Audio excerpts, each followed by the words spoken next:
All right, welcome to the Urban Pitch Podcast, the beautiful game of life. Today we have a very special guest. We have Bryan Jordan in the house. Let's give it up for the man, the myth, the legend. Thank you. Yeah, we're gonna add all this like applause. Oh, I want like noise effects and everything. I mean, we try to do a lot of variety of guests on our podcast, you know, but like, of course, our bread and butter, our go-to are players and pros that have been involved in the game. So we're really especially happy to have you here today. I appreciate it. I think a lot of people already know who you are, but you might just give us a little bit of your background. Background here, let's see. Well, mainly how I'd be known is just played for the LA Galaxy for 5 years. Got to the final 3 of those years, only won twice, but still good times of my life. I played alongside some huge names at that time. We'll get into that. You know, we'll list those later, I guess. So 2 championships. Now I'm doing a bit of acting still in the soccer scene, trying to incorporate whatever kind of, foundation I can get and channel those eyes back to soccer because I'm very passionate about still growing the game. Right. So then I know you're also into doing commentary, right, with the games, but then you're also doing acting, right? Yes. Acting has nothing to do with soccer, though, right? No, but you know what? Yeah. It's surprising what different, like, random stuff acting teaches you about life to apply it to it. Like, for example, just the conversation, right? In acting, people get so confused if you're not exactly sure what that consists of. Acting is a lot of listening and reacting instead of just knowing your lines and just shooting them out when you have. A lot of people think at the base level that's what it is, right? But really it's the engagement in that relationship of what people want out of a certain environment, right? Like say I'm coming on the podcast to look good or whatever my goal would be, and then you interact by listening actually what is your intent right now to give a good interview or whatever it is. And so there's different things you learn from acting, and you can apply that towards, soccer or commentating, and it's worked out so far. So the acting thing is obviously helping you in different areas. So you're going for like commercials, movie roles, TV, all of the above? Yeah, how I initially even got into the acting, right, was commercially, because you play professional sport. Commercially, you have this value because you have a certain skill, right? So I know a lot of jugglers. You guys, Caitlin and all these, they go in all the time too. I see them all the time in there. Right. But for me, whether it's a bicycle or whatever it is, so I got commercials right off the bat. And then after that, though, I have an agent, I have a manager. They're like, we think you have more to offer, whether it's based on just look or whatever. And so I started, researching theatrical acting and getting into classes, and that's kind of how it's taken off from there. So then a lot of these jobs that you're talking about, sports brands, you're seeing different like freestylers and whatnot, and you guys are competing for the same job? Yeah, I mean, and it's funny though, right? Because you could be so like a dog eat dog, but at the same time, when I see them, now we have actual relationships with these people.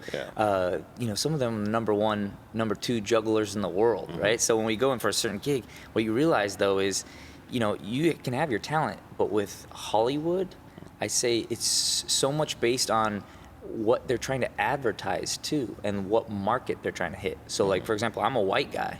If I'm going in the room and I see someone else like Alex, he's like a Hispanic. So it's like we're hitting different markets anyway. So it's just really what the brand is looking for to advertise to. I feel like you can swing a lot of different ways, though. You know what I mean? I'm ambiguous. That's what all my auditions say. The white, Hispanic, right? Go for that. Grow it out and go for that Middle Eastern. Exactly. Yeah. Right? Depending on whatever the role is required, right? I've been told that. Yeah. They get that Vin Diesel characteristic, right? Yeah. He's ambiguous, right? I feel like it helps, and it also doesn't help at times, right? Like, let's just say you're the white model type, right? Yeah. You can kind of pigeonhole him, and he gets booked for that thing. But if you're ambiguous, although you can go in for multiple roles, I find sometimes it doesn't just make a person think, oh yeah, he's that. Sure. Yeah, you don't pop off right away in a certain thing. As one You're like thing. a jack of all trades, right? Versus like fixed in one, right? Okay, I can see that. Okay, speaking of soccer now, right? You were on LA Galaxy for what, 5 years? 5 years for the Galaxy. And those were like some crucial golden years that you were on, right? Yeah. Does it coincide with your career, the fact that, Bryan Jordan's LA Galaxy career is LA Galaxy's golden years?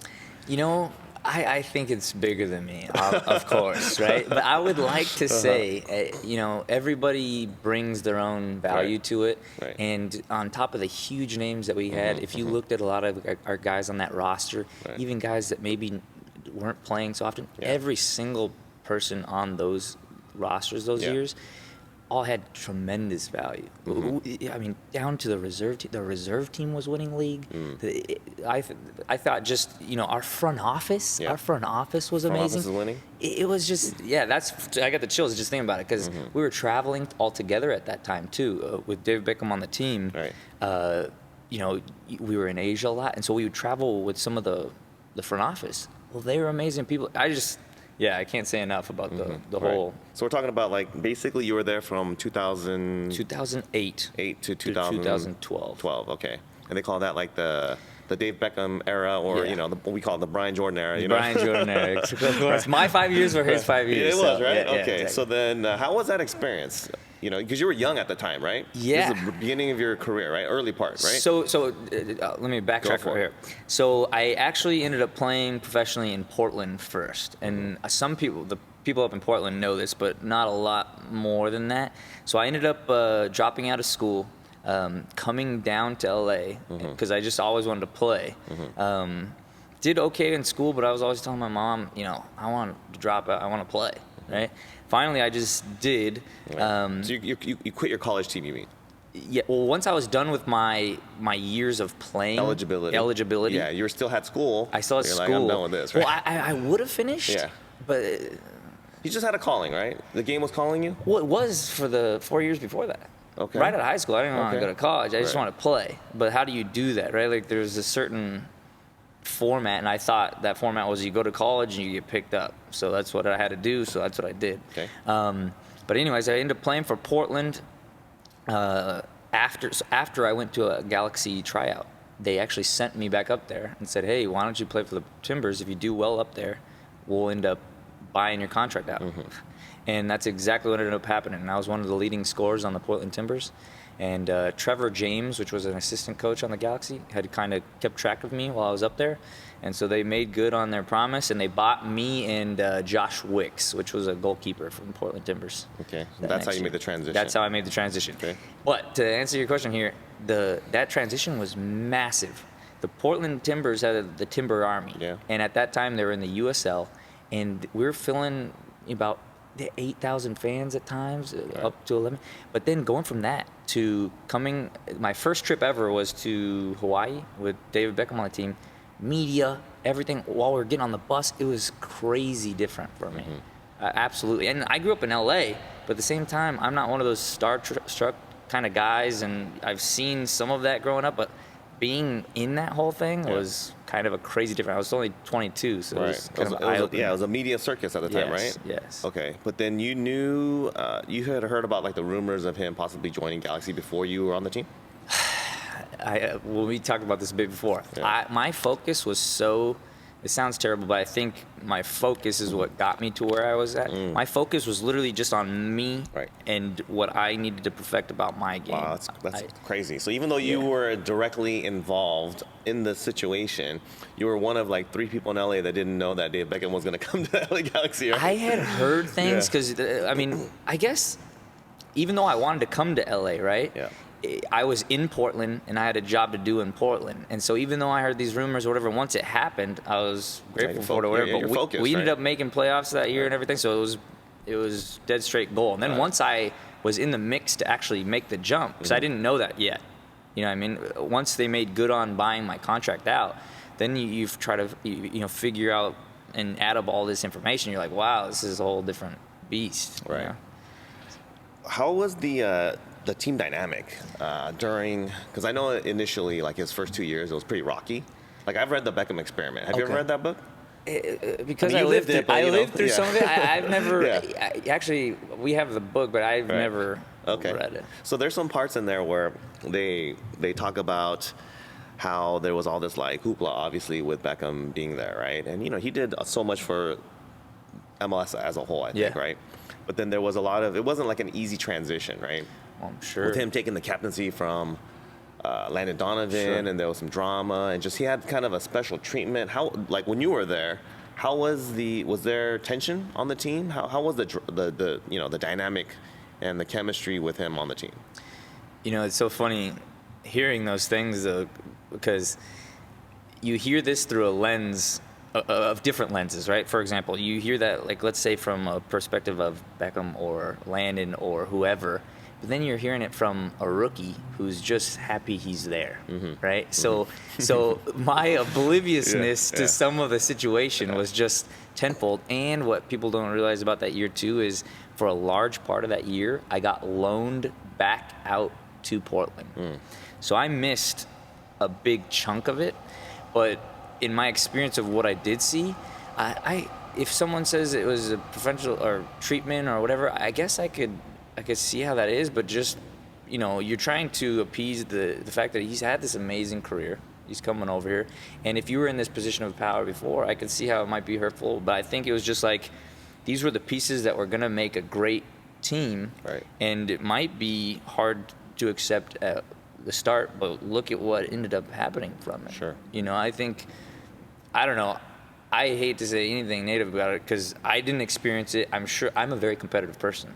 So if it was competing with me or something, right, I'm sure I'd feel rough about it too. But seeing just how it all came together and everything, I think he made good on all of his promises. He was a great teammate to everybody. Even if they had beef with him, I'm sure they understand he was just a nice guy. Right. So with you, and there was no, right, from your perspective, at all. right? Yeah, and two, I was in a group with all these young guys. Yeah. And so even though we communicated and stuff, it was more of like, I was just worried about, my place on the team at that time, and let the big dogs worry about their stuff. Okay, so how was that specific team dynamic then? Was it is it kind of the team is separated into like three different kind of groups where you got like certain here, the veterans, and then like maybe the Landon Donovan camp, and then the Beckham camp, and then the young guys camp? How does that work? I'm positive there's a study about this very thing too, because in each team there's what you call cliques, right? And you have these little groups upon the team, and usually you want it to be all cohesive. That's what you'd imagine, ideally, right? Yeah. Ideally. Yeah. But I think it does make sense in any group of people. You have these different groups, and so what am I going to familiarize with the guys that have families and stuff? Or are they going to want to go out, and even though I didn't party much when I played, were they going to want to go party with me or something? It's that's why you gravitate towards these certain people, right? But at that time, what was so funny is back then the rosters, my first year, which we didn't do very well this year though, the rosters were like 40, 45 or something. So we brought in a rookie class of it was like 14 guys. It was so many. So the group of just young guys that we had that were all doing young guy stuff was and it was a hilarious group at the time. Right. Yeah. So it was very fun, we should say. Is that how you know Tristan Bowen, by the way? So Tristan Bowen, I'm trying to think if that was my rookie year that he came or the next year. I'm trying to think. But he was one of them very early on. Right. Yeah. So he's even younger than you then, right? Yes. Yes. He's first Project 40 or Adidas guy. Yeah. Which is all a funny thing in its own. I don't think that exists anymore. I don't think but they have homegrown and all this other stuff. But it's so funny. All the guys that were coming up that age too, we had 16-year-olds, and I was 22, 24 or something, and I was just looking at them like, how are they're so young? Like, how are these guys here? But it all makes sense now. I mean, age is just a number when it comes to sports. So then, okay, we have your first 2 years where you guys are struggling, right? Well, the first year we struggled. You didn't make playoffs. Didn't make playoffs. Right. Second year, you guys. Second year we made the final. Okay, so that's right. So you're 1 year behind Beckham then, right? Because I think David Beckham came in for 4 months of the season before me. Got it. Okay. Yeah. All right, and then you guys, that turnaround from not making playoffs to now doing well, right? Yeah. And that first year though, we had. Do you know who Baba Yarrow is? No. Baba Yarrow played for Chelsea. Okay. So we had Abel Xavier was on the team, center back. We had all these huge names. Sorry, I can't leave that first year because you had to understand why we might not. So Ruud Gullit was our coach. Right. Okay, huge name, great in our sport. But I don't know.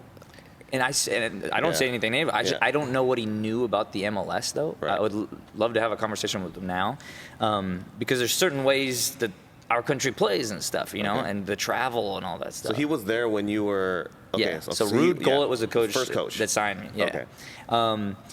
And two, I was thinking, you know, that whole year. Yeah, he didn't last very long though. Well, he made it until the last 6 games. So not very long, but he made it throughout almost our whole first season. Right. And he almost did. I was scoring a ton of goals for Portland, and I barely even got a chance on that team, partly because we had these huge names. But as far as like playing goes, I was at least getting results going, so you'd think I would be called back. But it took all the way until about 6 games left in the season when Bruce took over. The first game Bruce was hired as coach, Bruce brought me back from Portland, and I started that first game. Ended up with a goal and assist. So I think it was a good decision. You know what's interesting is because Bruce isn't really known for playing like young guys, though, right? He sticks with veterans, kind of, right? Yeah, but if you looked at that season, that year, it was hard to deny. It was like, oh, okay, what's my roster? Let's just say you thought I was a crappy player. Let's just say that, right?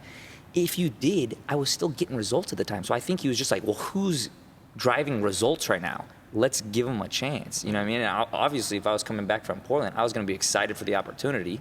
That's all I wanted to do all year is play for the Galaxy. So I come back and, you know, I don't know how well we did in those last 6 games. But it was just as far as putting players on the field that wanted to freaking play, wanted to get it done. You know? How were you guys' practice sessions like? Was it super competitive? That year or just over? Just in general, during your time while you were there. Or you can even do by year, depending on like how you guys, you know, how you felt the kind of the transition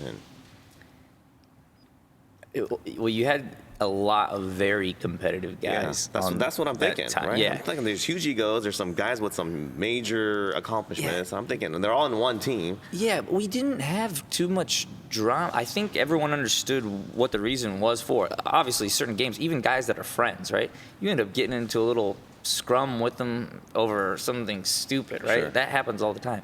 But the neatest things about our practices back then, too, was because we play in LA and it was definitely hot here. One thing that I hear that is so drastically different to a lot of the teams is Bruce would only have us train for about an hour and 15, hour and 20 minutes, including warm-ups. So, you know, I hear a lot of these stories about guys getting killed for 2 hours. If one of my friends played on Philadelphia, just like 2.5 hour practices, all this stuff.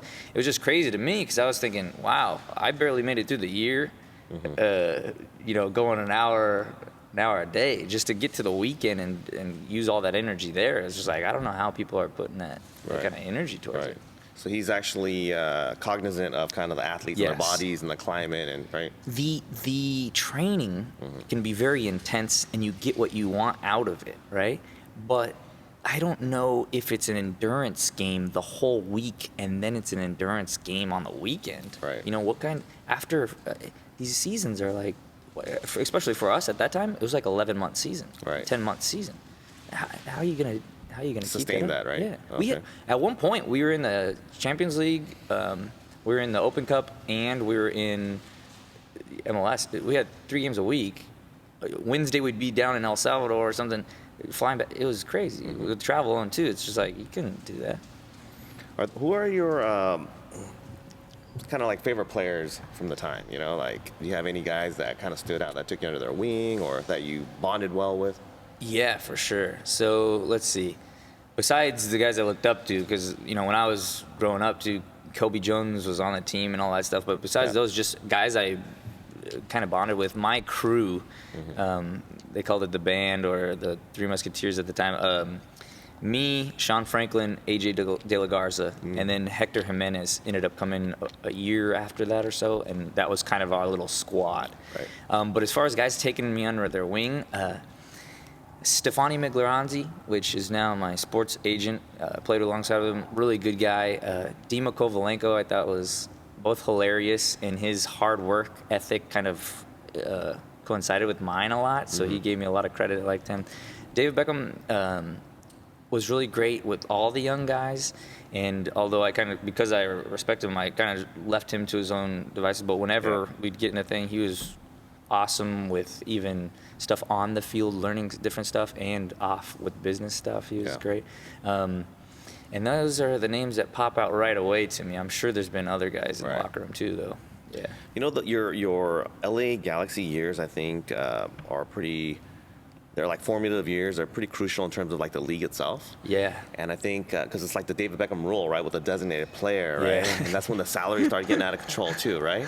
Well, how is like the dynamic like in that sense where you have rookies and young guys making, you know, rookie scale contracts, and then you got the next, you know, Landon Donovan who's making like $1 million, and then you got like David Beckham making like 6.5, and they're all, but you guys are all professionals playing the same sport, sometimes competing for the same position. What was that dynamic like? Well, find that I think about that more today than I do then. Because to be honest, if you were to look at my life and what I stand for too, is like, it never really was about the money, right? But if I was being compensated, let's say fairly or whatever, like, I think your life goes off in different directions. I was just happy for the opportunity, and I was going to play regardless, right? But at the end of the day, it's what you negotiate in a contract and all that stuff. What I don't think people understand, even that are MLS fans today, is back then they know of there was a developmental contract, okay? And I was, thankfully, because I was on Portland and I got my contract bought, I was only on the developmental for, I think, about 1 to 2 weeks. I see. But because they bought me, for some reason that put me on I think it was called a senior contract, Got it. which was the minimum contract, right? But some of these guys that were on the team, you're making $12,000 a year. Yeah, at that time, right? Yeah. Yeah. And then they compare it to kind of like a minor league, right? Yeah. Minor league, not even though you're on first team, they're considering it like a minor league player, and so they're kind of justifying that kind of pay. But regardless, it's still pennies, you know? Yeah, and two, I think they were compensating.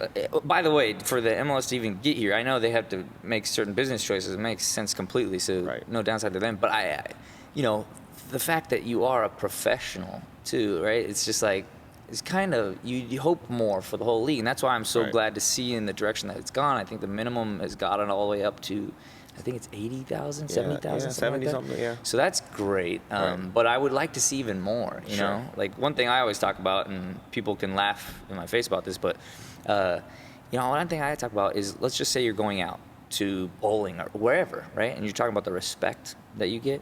You know, if someone from the Lakers walked into a restaurant, or let's say like a club or whatever it is, right?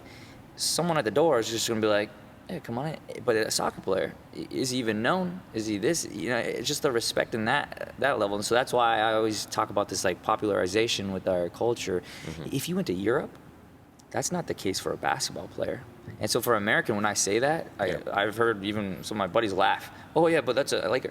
Well, you know, What's the difference, right? I'm used to European mentality then, because this is the biggest sport in the world. It's just Americans don't see it that way. Right. So it's just far as, if you're a professional athlete, I'd like the respect to come along with it in general. Anyways. Yeah.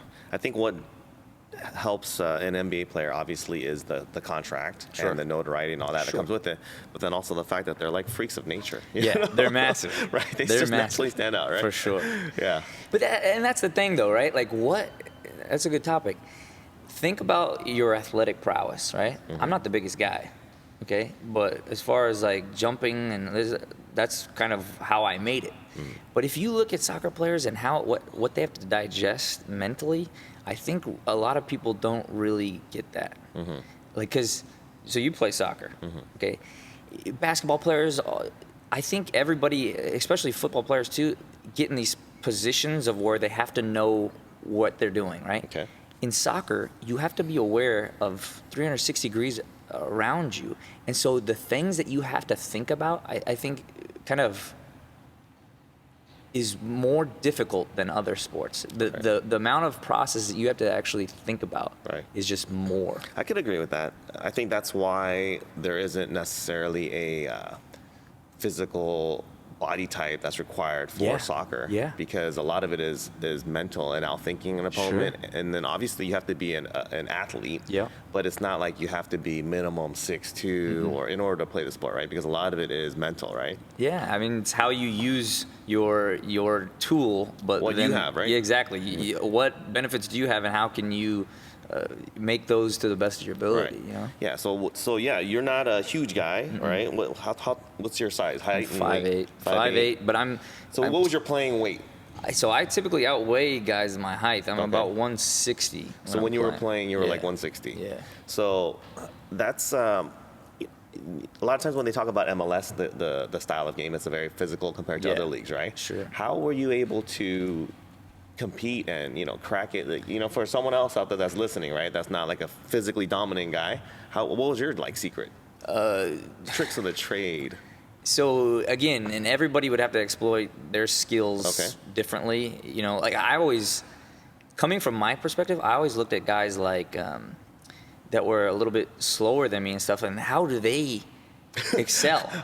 Right? Because I've only lived my life and my experience, and that helps me so much. How do they excel? So for me though, even when I was a kid, my dad ended up putting me on a club team where guys were about a foot to 2 feet taller than me. I was a very small kid.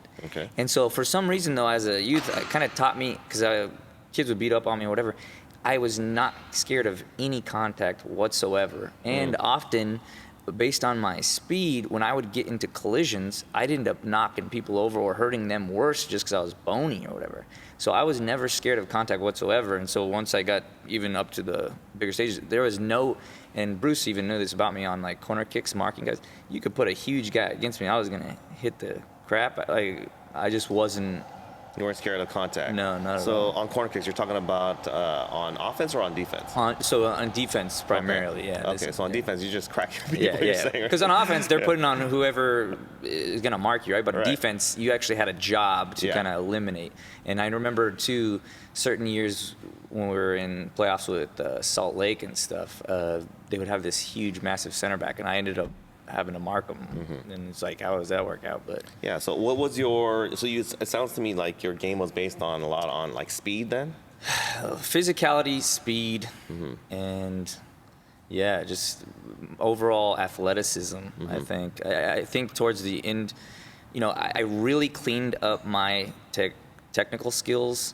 And it sounds funny to say that as a pro, but you're always getting better, right? But I, as far as what I would consider good technical skills, I really cleaned those up my first year in Portland and my first year in LA. I felt like that was good. I was always, after that, I was two-touch champ.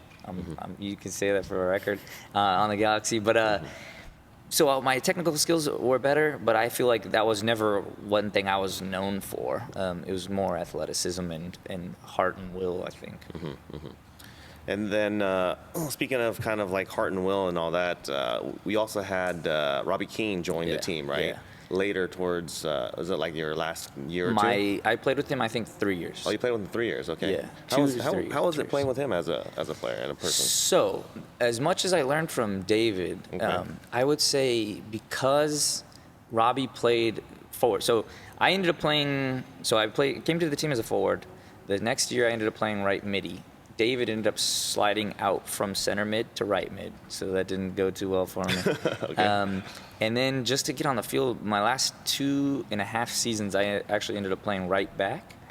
And I learned the most, I think, though, from Robbie, because I still always thought of myself as this forward or attacking player. Because if you look at outside backs, though, right now, look at Danny Alves or Marcelo. They're crazy. They want to get into. So if you that was what your mentality. If you convert a forward or winger, right? Yes. And become a wingback, it's the ultimate. If you have this natural ability to defend, and I was athletic, so that I think why I think Bruce has been known to kind of convert certain people too. I think maybe even, I'm not sure about this, but I want to say Frankie Haydick was even, or something like that. I don't know. Okay. Yeah, he's a beast on defense. So if you get a natural attacking guy, you teach him, just on first, be on the defensive end, you still get these dangerous attacks out of him. I think that's good. But back to Robbie. Yeah. So Robbie wasn't as fast as me. He wasn't slow. Sure. But he wasn't as fast. Yeah, he's not like a speedy guy, right? Yeah. But to watch him and see, and so that's why I'm saying for my last maybe 4 years of my career, though, I thought about the game completely different. And that's why I wish I could even play a little longer, because I saw the game differently. Just as far as the timing of the runs, if I'm a naturally fast guy and I saw the game like freaking Robbie did, the time of when he would pull away, because you grew up in club, checking away first and then checking two. But to see what he was actually waiting for, he would actually get like head starts of like 5 yards on defenders and breakaways. And it's like, You say he saw the play already happen?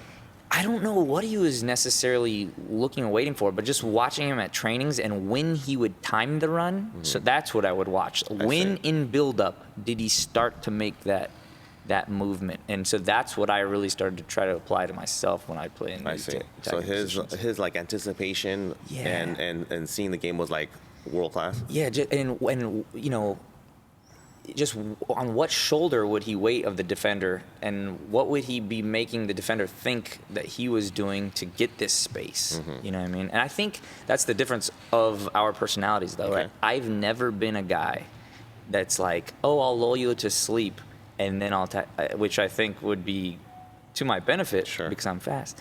I've always been, when I show up, I'm going to give 110%. You already know that about my personality, and I never really have a lull in the game to like, oh yeah, I'm gonna slow down and then go fast. I was just always fast. Right. Could have changed that up a bit. Yeah. Interesting. How was David Beckham's skill? Skill level? Well, he does people would ask me this all the time, like, oh, something about, you know, but was he coming to the team to score all the goals, or was he the best player? David Beckham had a very specific skill, right? Like, I talk to baseball players all the time, and I'm like, how are these? And don't take offense to any baseball players. I respect the sport. I'm just saying, when I look at them as an athlete per se, not all of them I think you'd necessarily categorize as, oh yeah, he's a 100% athlete, right? But they have specific skills. For example, like, well, I make connections with a baseball. I hit the ball, right? And so his specific skill was, I did think he was a natural leader for our team, at least.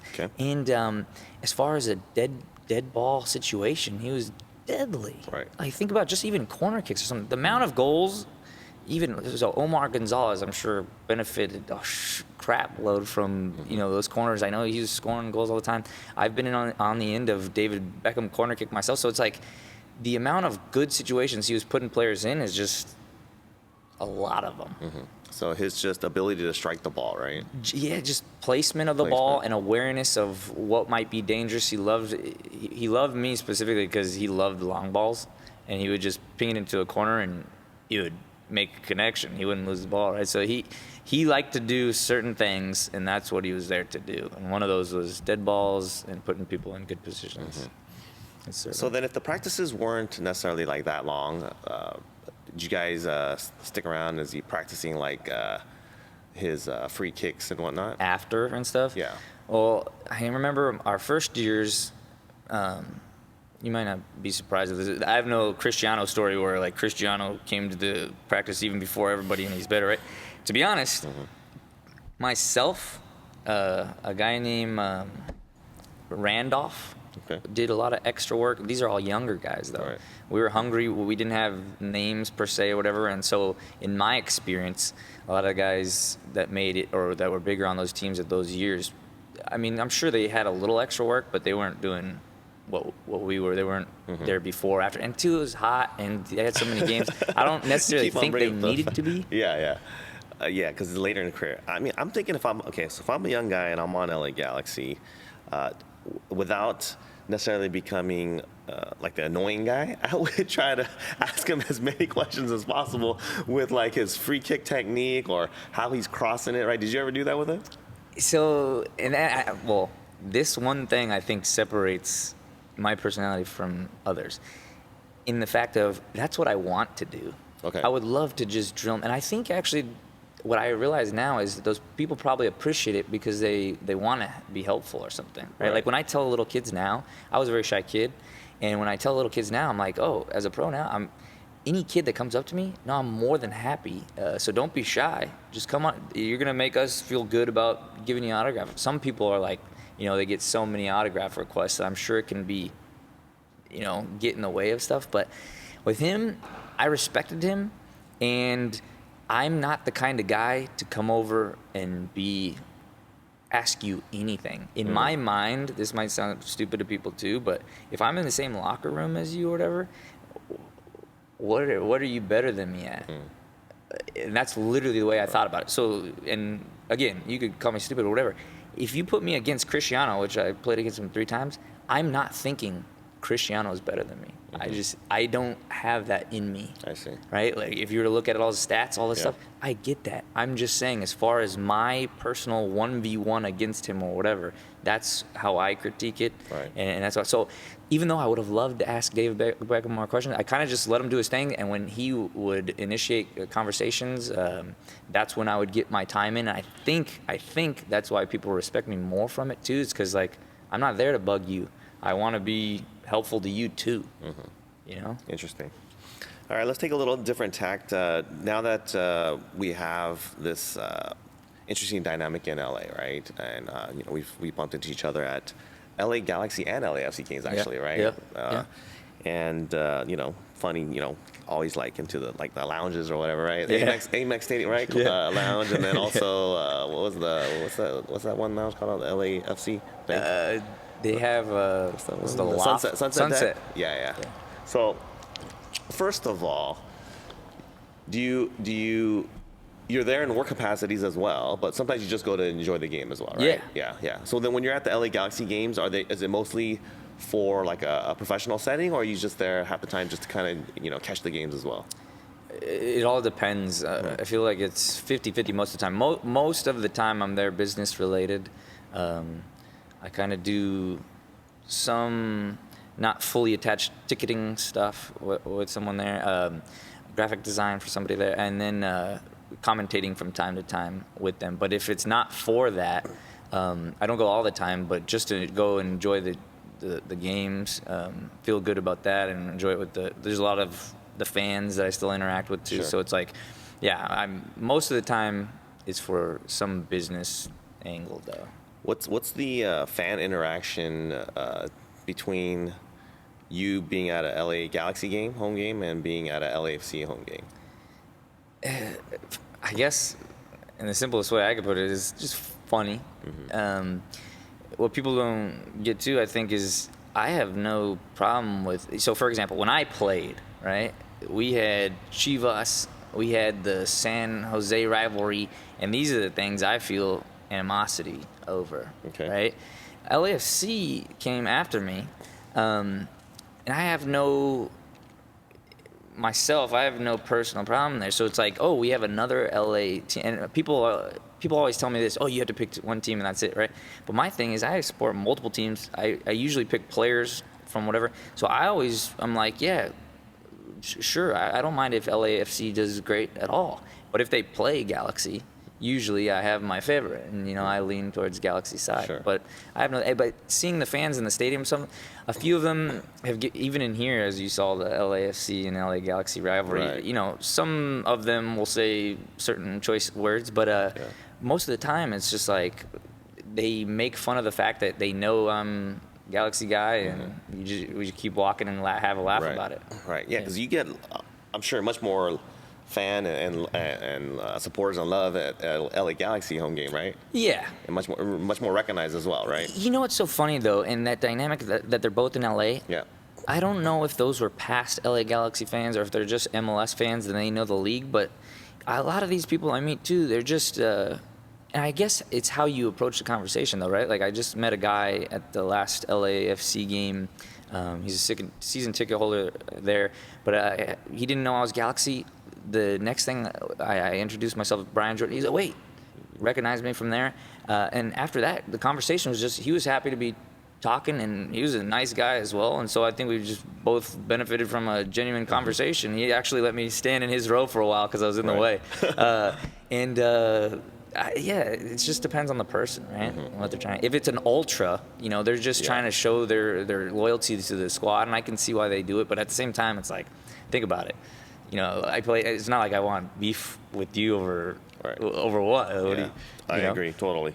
Speaking of rivalries, what's your take on the Zlatan versus Carlos Vela kind of rivalry that's been going on the last couple of years? That's a good question, man. Has it been? Yeah, it's been. Yeah, he's been 2 years at 2 least. years, Yeah, right? yeah. It's so funny seeing what words they have for each other and stuff as a soccer fan, right? Which I am. It's just great. Rivalry, competition breeds the truest. You know what I mean? Like that's what you want to see. So again, being a Galaxy guy, and I've always actually liked Zlatan's playing style. I think he's one of the, as far as soccer players, I go Cristiano, Messi, then I like Zlatan. Just as far as pure entertainment value and the acrobatic of this big man, of what he can do. So I've always been entertained by him. Vela, though, as far as MLS goes, I mean, he's kind of spoken, the results have kind of spoken for him, right? I would never say necessarily he's better than Zlatan or whatever, but he's done great in the league, and so I can see why they have their thing in between themselves, you know? So outside of being a fan, if you analyze like their game, right? Yeah. What do you think Zlatan is still like? Is he a Ferrari among Fiats? I think some people can take offense to some of these comments, right? Yeah, and yeah. I personally, because I'm so competitive, I have to laugh at certain stuff that he says. Okay. Because like even as a small guy, like I'm telling you, maybe I'm just more geared towards, maybe I'm defensive or maybe whatever. But yeah, would he score eventually, whatever? But like as far as a one-on-one too, you know, why isn't he scoring every time or whatever? I think he's great. He's obviously scored so many goals, right? But at the same time, with certain comments, I kind of just laugh. I definitely think he's above a big portion of obviously, right? If not the best, right? Because he's probably is. But certain comments though, it's like, okay, right? But how much more can I elaborate? Certain things about his game though, right? Like, once you've done so good at something, I feel like it's difficult to maintain. For example, just like on the defensive side of the ball. Okay. If he's watching, I'm a big fan anyways. But just here, I'm being critical. Okay. My thing is this: you're a moment of brilliance. You're scoring goals that are single-handedly, and you're making a difference on the team, right? But at the same time, I feel like to be your ultimate greatest player, you're also doing things that kind of help the team. And maybe that's just the difference of me, and maybe that's why he's scoring all individual goals and I haven't, right? Because he's using that energy a different way. But I'm just saying, like, even being on the right side of a defender at a certain time makes your team better. And maybe that would have, I think that's might have been what was needed to get this Galaxy team, because we had some defense woes. That's what might have been needed. Not all the goals per se, but that little bit of extra oomph on the defensive side might have made our whole team better. And that's one thing I would like to have saw from him specifically. Yeah. Do you think? Because I watched a lot of the LA Galaxy games, both, but LA Galaxy games as well, and I was kind of surprised that he's not, like you said, not. It's not that he's not dominant, but he's not as necessarily like selfish with the ball as I would have thought, and he's a lot more of a team player than I imagined. Yeah, and I don't want anyone to mistake what I was saying. Yeah, I'm not saying he's not a team player. No, I understand. So okay, so let me finish then. So then, I think he's not as dominant as I thought maybe when he was, younger, and so he needs more of his team to kind of get him to that level, and he's not like a one-man show where he's just going to take over games necessarily, except for maybe like in certain pockets, right? Okay. So then, do you think when you watch him play, I think they're just LA Galaxy's almost relying on him to like just, you know what I mean, like take him over the hill like every time, right? Versus him, he's not that player anymore, and he needs, like Vela. You don't expect Vela to win the game, right? He may, because he's scoring goals. Yes. But like he's not like touching the ball like. It's like the ball is just moving on I LAFC. see what you mean completely.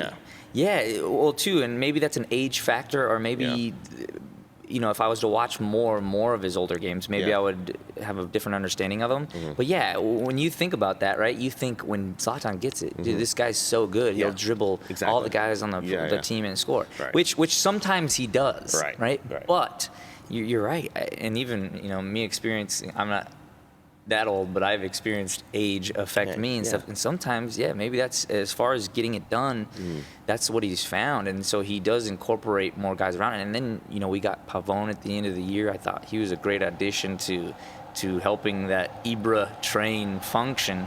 Another dangerous guy that was a one-on-one player that put him in better positions too. So yeah, I totally know what you mean. Okay. If you were running the team, how would you handle Zlatan's situation with the team? We can extend him for another year, 2 years, 3. What would you know what I mean? What would you be? I think you'd always want to see Zlatan there, right? Because he does provide this huge thing. And let's say this. Okay. Let's say you sign him again. Okay. Right? And because I don't know the inner workings, like if there's any dilemmas, personalities, I don't know any of that. Sure. Maybe I do. No, I'm just kidding. My thing is, if you could even work to better those, if there is any problems, you still have Zlatan on your team. Right? But that's the kind of guy I am, like, just work it out. Just work it out. Keep working whatever it is, because you already know it's a huge positive, right? Mm-hmm. I personally think, too, if you look at the money situation there and the players that they were spending money on that maybe weren't playing, if we were using those in the right positions, too, and we really bolstered our defense at some point, I really feel like that would have helped our team. And so I think, extend if you can get him here. Mm-hmm. And two, I would, for him and for our team, Zlatan, I think, is one in every country he's played. Yeah. And he's one in every team. Every team. Every team. And so I would like to see that happen. Yeah. For him and for us, I guess. Sure. Which is really interesting, though, right? Like, I think too, his argument would be more about like, oh yeah, the guys just in that league, we couldn't get it done. But I don't think that's true. Mm-hmm. And so that's why for him, I would hope that he couldn't use that that excuse. I think his body language has gotten a lot better, right? Because like last year, I felt like he'd be getting frustrated, like visibly all the time. Sure. Do you think his level of frustration is valid? And again, you're hearing from my view, right? And two, I think when you get these people that, like, for example, a Kobe Bryant or a Zlatan that see the game, they must see it. So did a Vela even, right? Yeah. What does my comment even matter, right? But at the same time, I'm trying to be fair and see it from their perspective. Yeah. I can see yourself getting frustrated easier if you expect the level to be a certain thing, right? Mm-hmm. He's not even receiving the ball exactly on his foot, exactly where he wants it, because he's used to a certain thing. Right. But once you do accept that, I think that would only make Zlatan a better player. And for me being a competitor, why isn't that accepted then? Mm-hmm. So do you think that's a coaching, from a coaching perspective, that needs to kind of be more instilled? I don't think so. I'm sure they've made him aware of it. I'm thinking it's just, he's used to a certain thing. Yeah. And all I'm saying is I can see why he does get frustrated. Yeah. And we're all human. Right. I'm just saying if for however he were to speak it to his own mind to understand, if he did accept that and just work through it, I think it would benefit him.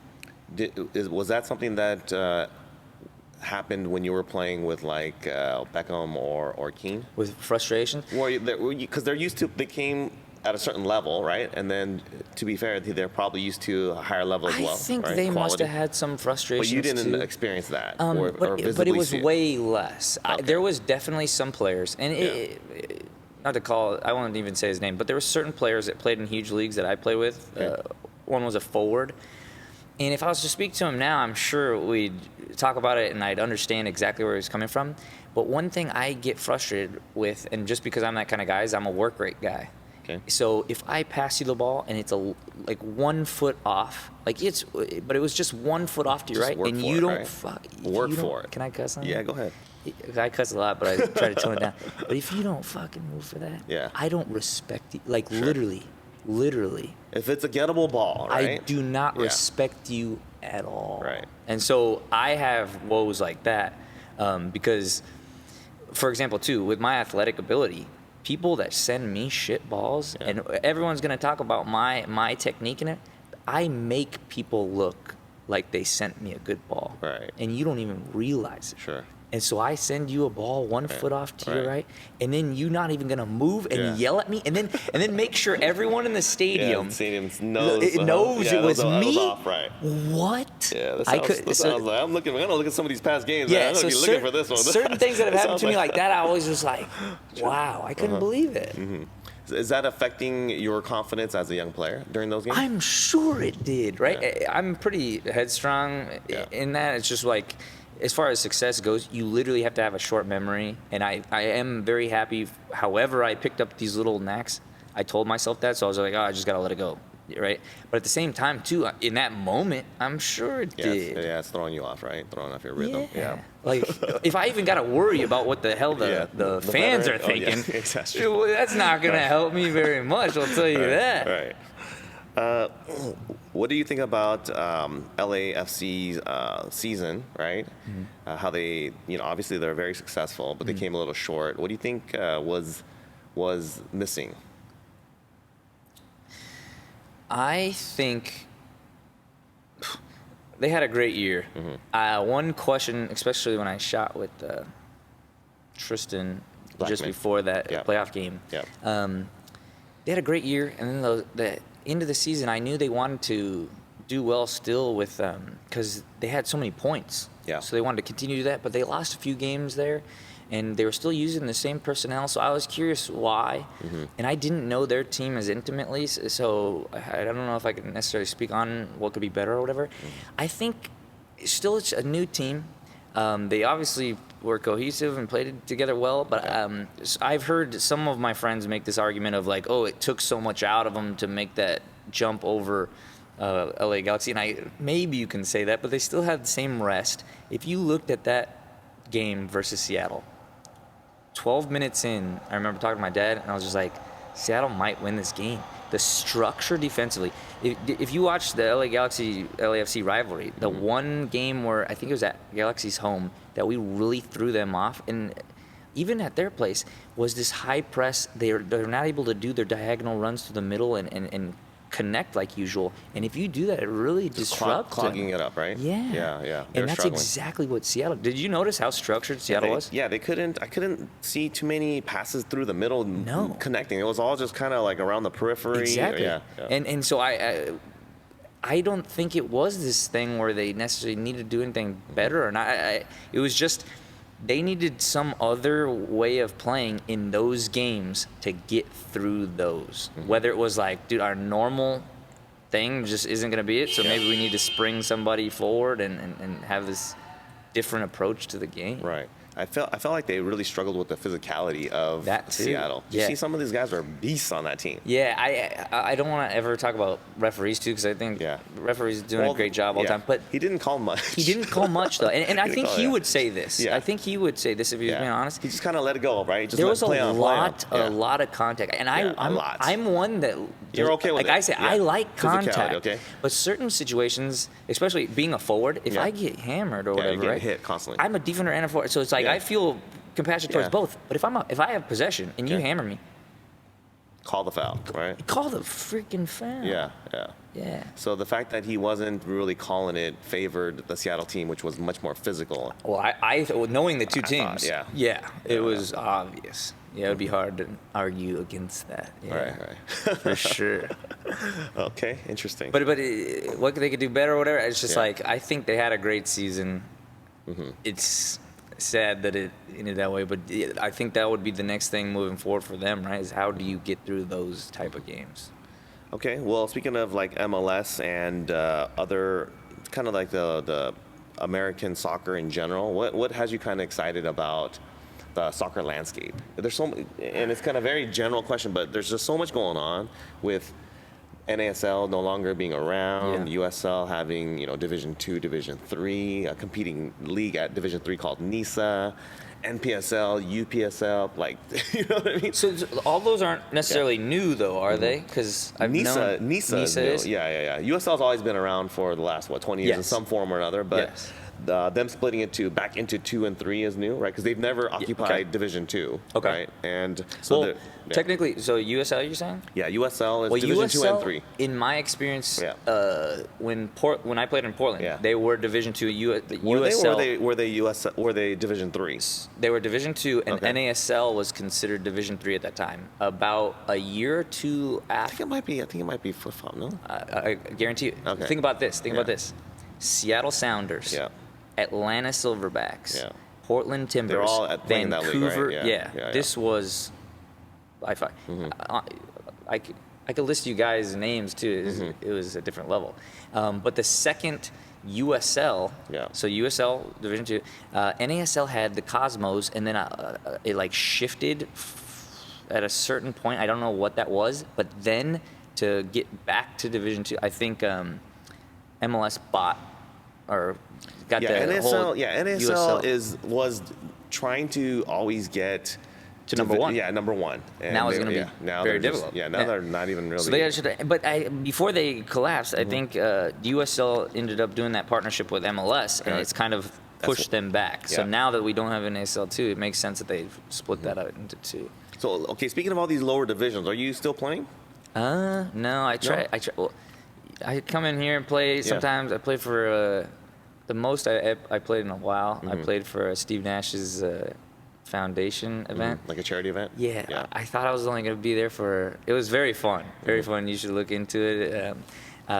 Summer Showdown or something like that, right? Well, it was just a few, maybe a month ago. Okay. Was it here or in New York? It was LA. Okay. So I was one in New York. I was one here. And that was news to me too. I guess this is second year. Yeah. Very fun event, and he's a great guy. That community too is really personable, and but it was so funny to me. I thought I was going to show up and play a game or two.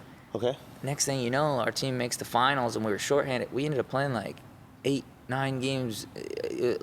We're playing from like 9 or 10 in the morning till 5 p.m. Like, Steve, I'm it just here was for a nightmare. Right. I completely cramped because Right, I you're wasn't dying. hydrated. The same. I had to play goalkeeper for my team. Okay.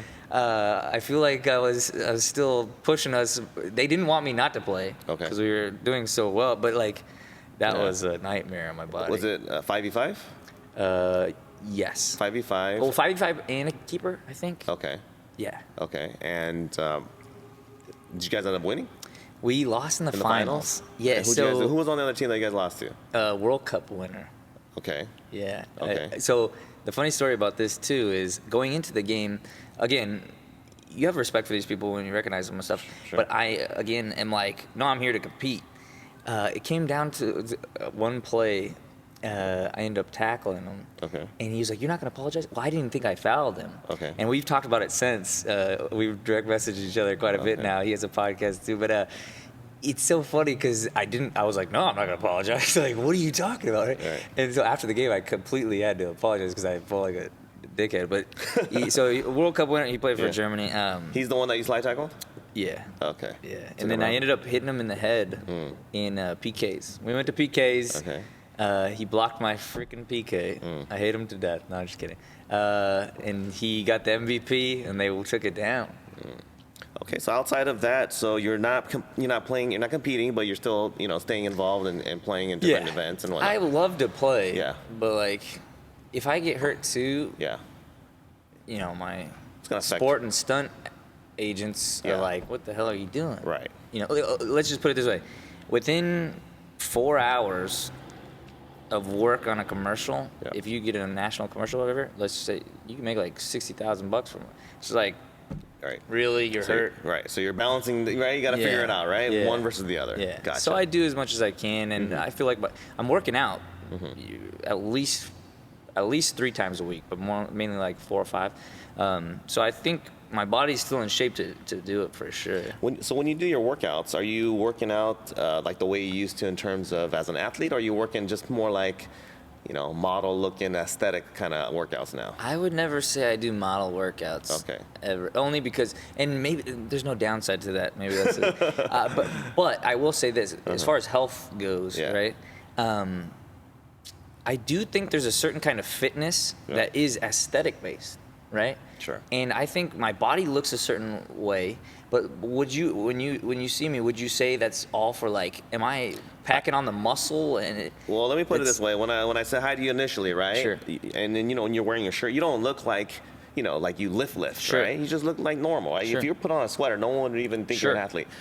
Homeboy is rock hard. He's like solid. So I was like, okay, homeboy works out. So, and that's my thing though, right? Like, so there's a lot of guys that go to the gym and maybe they're taking supplements or maybe they're not. But I still look at it like this, like, can you get on a treadmill, put some distance in? Like there's different kinds of fitnesses. And I think mine is just maybe this overall maintenance of I still want to be able to run a few miles. Yeah. I do want to lift. If I can shred my abs even more or something, sure, but that's not necessarily my goal. Right. Yeah. But you're there. And what's your body fat right now? It's got to be pretty low. When I was playing, it was like dangerously low. I think I was about like 4 or 5%. Okay. It's not. It doesn't make me happy to admit, but I have probably like 9-10%. Okay. I don't think you're double digit though. So I don't know. It could be. I would love to test it. Yeah. Disappointed myself. My mom always laughs at me because I talk with my family all the time, and even my sister. We're like a workout family, and they're always like, "Oh, how do you?" I'm eating the best in my family, and they're like, "You know, what the fuck are you doing? You're an idiot." Really? They're like making fun of you when you're eating? No, not making fun of me. It's just like out of all of us, why are you eating good? Right? Like as if you're that smart kid in the class that's like going out of his way to do good on the test or something. Why are you doing that? But your family's got to be pretty fit, right? Yeah. Right. Yeah, for sure. I mean, too. Parents, genes.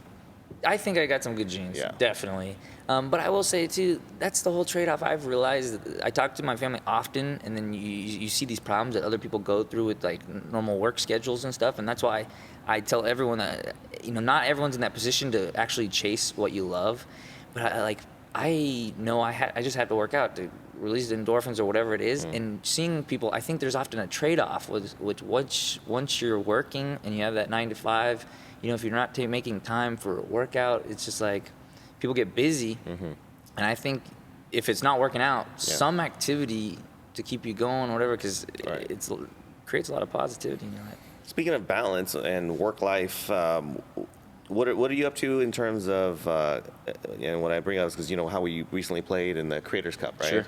And you're acting and you're in that entertainment world, right? You're crossing over, but also like the people that are there, like FaZe Clan and all them, like what's your connection with these guys and the Instagram models that are always with the host group and all that? Yeah, I mean, I feel like I'm often associated in those crowds, and then when I look at the reality of it, I'm not really. Okay. I know these people, and I think too with the Creators Cup specifically, all those guys and their interest, I literally enjoy. I spoke with Mark Donor, who's a YouTube and Instagram guy. Specifically, it's just about all these guys played it, like it, whatever. But like when I see them enjoying it, and then I see the fact of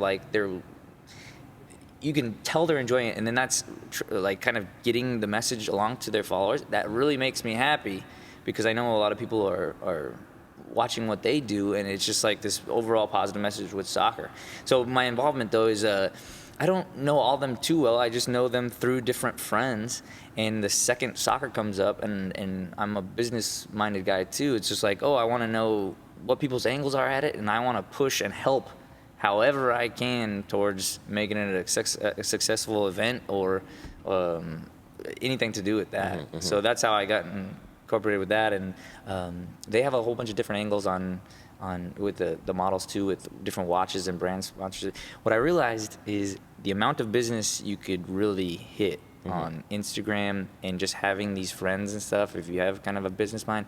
That's why I kind of gone into kind of a agent manager role with some of my past players, and the more I meet Instagrammers and YouTubers or whatever, I feel like because I think that way, and in sports world you're hiring an agent, and almost in entertainment it's like you feel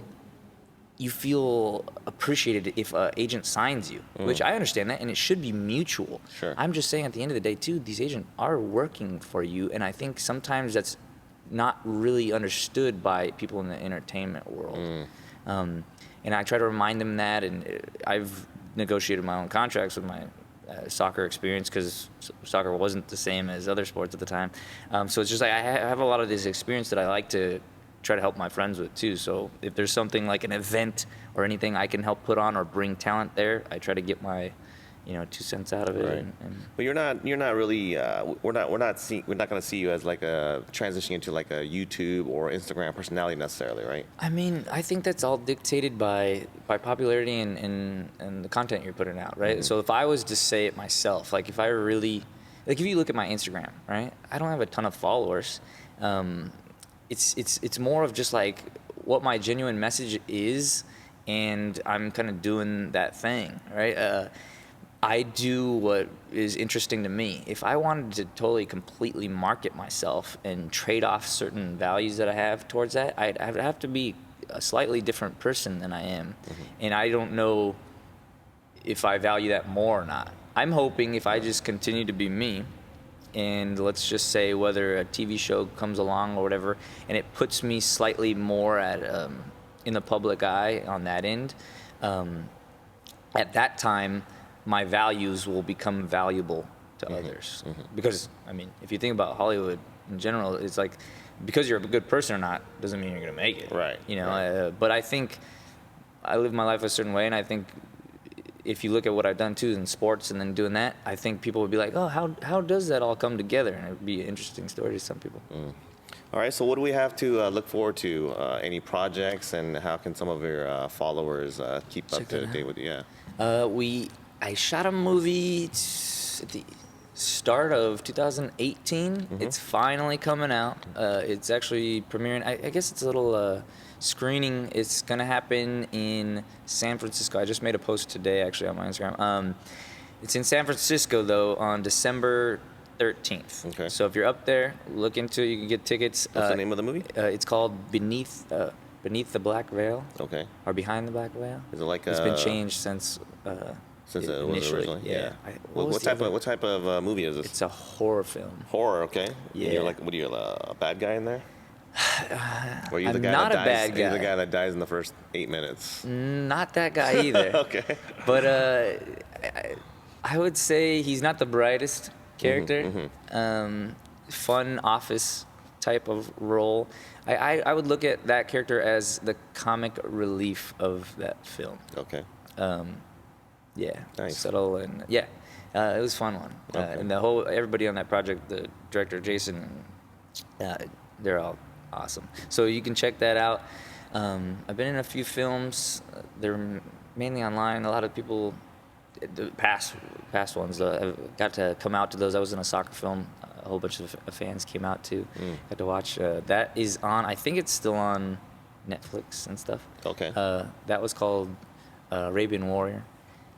They could check that out. But that's the most recent project we have coming out in December, and just trying to keep busy and plugging away. I was actually on hold for a TV show last week. Just got released.